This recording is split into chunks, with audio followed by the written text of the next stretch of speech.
And then earlier this week, the Energy Minister, Gwede Mantashe, accused European countries of wanting to use our economy as a guinea pig for a green transition. That's despite the fact that those economies are relying much more on renewable energy than we are. Let's try and put all of this together to find out what direction we're actually going in. Professor Mark Swilling is at the Centre for Sustainable Transitions at Stellenbosch University.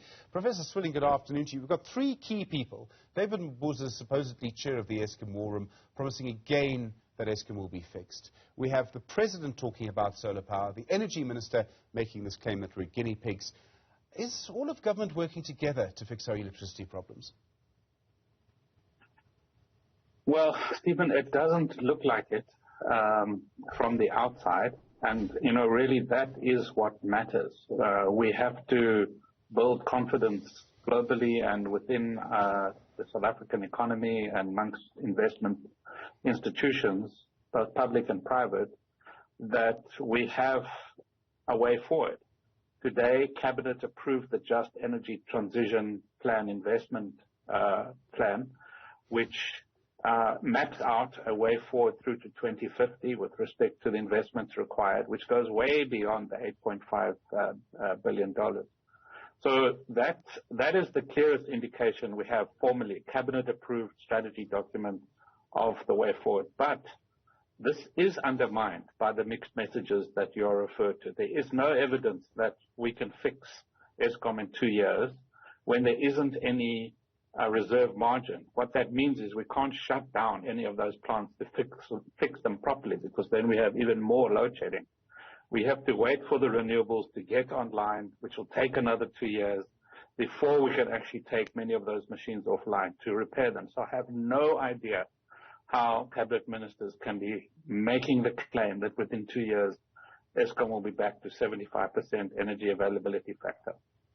There's so many different things to this. I mean, we have the governing party, which seems to be quite pro the transition, seems to understand the issues from what I can see, and seems to be suggesting we should move in that direction. Gwede Mantashe is the chair. He makes a comment that we're being used as guinea pigs, and I can't see evidence that we are. I mean, what does that do? It just sends the wrong signals. It just indicates that the most powerful minister, when it comes to energy issues, is just not pulling together with everybody else. I mean, to kind of raise conspiracy theories like that, I mean, you don't need guinea pigs anywhere in the world. This is absolutely proven. There are economies like Uruguay, for example, in Latin America, which are over 90% renewables. I mean, there's many examples all over the world that this is proven technology. No guinea pigs are required to test anything out. And when he refers to, gas is our resource, well, so is our sun, so is our wind.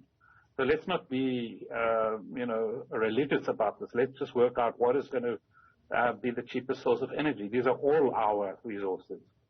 What we really need is more megawatts to the grid, and we need it really quickly. There were the President's reforms announced in July. Then we have the cabinet decision that you've referred to that was announced this morning. Do you have any hope that all of this is actually going to bear any fruit? I mean, some people in the private sector are quite bullish, some are not, that the private sector will now be allowed to sort of fill in the gaps. Well, one thing we do know absolutely for sure is that a substantial quantity of renewable energy has now been procured. We have bid window 5, we have bid window 6 at 5.2, we have the embedded generation at well over 8. So we're talking, maybe 15 gigawatts of capacity that's basically in the pipeline. And if we can get 8 to 10 of that up and running within 2 years, that's a game changer. Then we will be able to take machines off the grid to fix them and bring them back onto the grid in a fully repaired way in order to kind of lift the energy availability factor. So yes, I actually think, and the private sector has a lot of confidence that these renewable energy power plants get built on time with no corruption, on budget, and can generate a profit. So if you want to go the private sector investment route, which is what government has decided to do for better or for worse, that seems to be workable. If we're not all sort of tied to the same grid, if we're not all part of the same national grid, the huge risk, of course, is that poorer people basically are going to be left out, and business with capital will probably be fine, and Santon's always fine. And are we now running a risk of that if we don't have a proper unified national strategy, everyone on the same hymn sheet, that means that actually we run a risk where some people are going to be left out?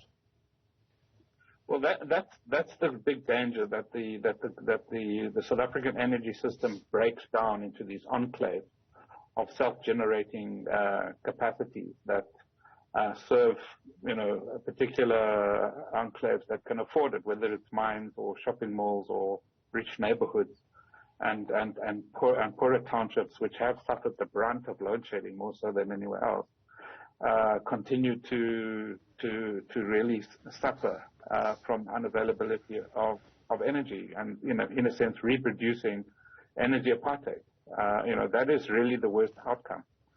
But we, unlike most other African countries, we do have a national grid that can reach everybody, and we need to look after it. And the deputy president was talking about 8,000 kilometers in 10 years. That's too little. We should be averaging at 1,200 kilometers per year. That takes you way above 8,000.